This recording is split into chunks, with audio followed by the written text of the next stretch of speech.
I replaced my work keyboard with this one about a month ago, and now I take it home every weekend because I don't want to stop using it. This is the Keychron K2HE Special Edition, and this is what I actually think of it after a month of daily use. I'm Nick, and this is No Nonsense Tech. There's one thing about how these switches work that I didn't expect, and this is the reason I haven't gone back to a regular keyboard. And I'll get there in about 90 seconds, but first, here's what's in the box. The keyboard's black aluminum frame with rosewood side panels, which makes this a special edition. It's got two sets of keycaps, so one for Mac and one for Windows, a USB-C cable, and a keycap puller and a switch puller. Everything you need to set it up and start customizing it, and nothing you don't. This keyboard won a 2025 CES Innovation Award, and once you start using it, you won't be surprised one bit. Love that sound. But before I get into how it feels, let me explain the layout, because that's actually one of the biggest reasons I bought it. Now this is a 75% keyboard. If you ever heard that term, here's what it actually means. It's a keyboard that keeps everything you actually need and cuts out all the stuff it done. It's gone. The numpad, everything else functions. Arrow keys, navigation, cluster, it's still there. Now here's why that matters more than you think. If you ever used a full-size keyboard with a numpad, your typing zone just kind of shifted to the left to center, and the numpad pushes everything off. So when you're sitting at your desk, your right arm is constantly reaching out to grab that mouse. It doesn't feel like a big deal at first, but over a full workday, well, your shoulder notices, your neck notices. A 75% layout fixes that. Your mouse lives closer, your arm sits more at a natural position. It's small things that make a real big difference by hour 6. Now feel. That's where the K2HE earns its name. HE stands for Hall Effect. Here's what that actually means. These switches use magnets instead of a physical contact point, so no click of the metal on metal. The actuation is smooth, it's consistent. Here's the part that sold me. You can adjust how far these keys need to travel before it registers. That's called adjustable actuation. Most keyboards, even expensive ones, are fixed. You get what you get. With the K2HE, you can actually dial it in through the Keychron software. For typing, I run in the middle, enough resistance to feel that intentional, but not so heavy that my fingers fire out by 3 p.m. That sound is what I'd call a quiet talkie, not a clicky, not silent, satisfying without being the person in the office that everyone stares at. Now what actually makes this a special edition is its rosewood.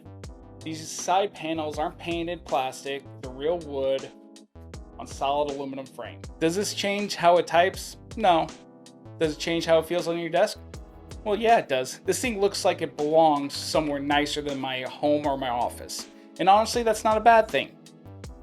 Before I get into the wireless, if you're finding this useful, drop what keyboard you're using in the comments. I generally read every one. And if you haven't subscribed yet, it helps a channel this size more than you know. Now let's talk wireless, because I want to be upfront about something here. Bluetooth works, it connects, but when the keyboard goes to sleep, and it will go to sleep, waking it up isn't always an instant. Here's a tip that actually fixed it for me. Hit the spacebar first.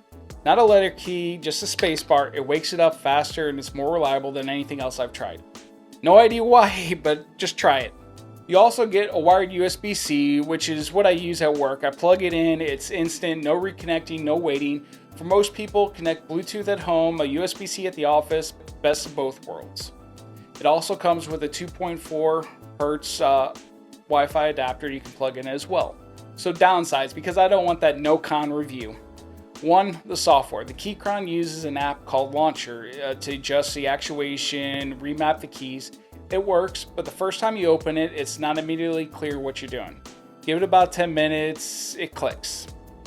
Now 2, and I noticed this right away, if you look, the height of this keyboard sits a little bit higher than your normal keyboard. If you're using a slim keyboard like I used to use, it sits a little higher. So my wrists are not at the optimal angle to use it. So what I actually did is Keychron actually sells a silicone pad like this, a wrist rest.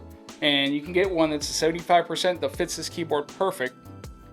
When I am at work or at home, I use this when I type in on this keyboard, and it works perfect. My wrist feels great when I'm typing on it. It's actually much more relaxed and it's more comfortable to type on.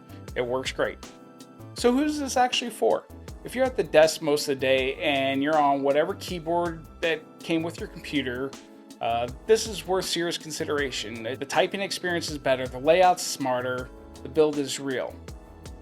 If you're typing a few emails a day and that's it, the price is probably hard to justify. If you take your setup even a little bit serious, the Keychron K2 HE Special Edition is a kind of keyboard that you stop thinking about because it just works. And then you find yourself carrying it home on Friday because you don't want to go the weekend without using it. And you don't want to be without it on Monday morning either.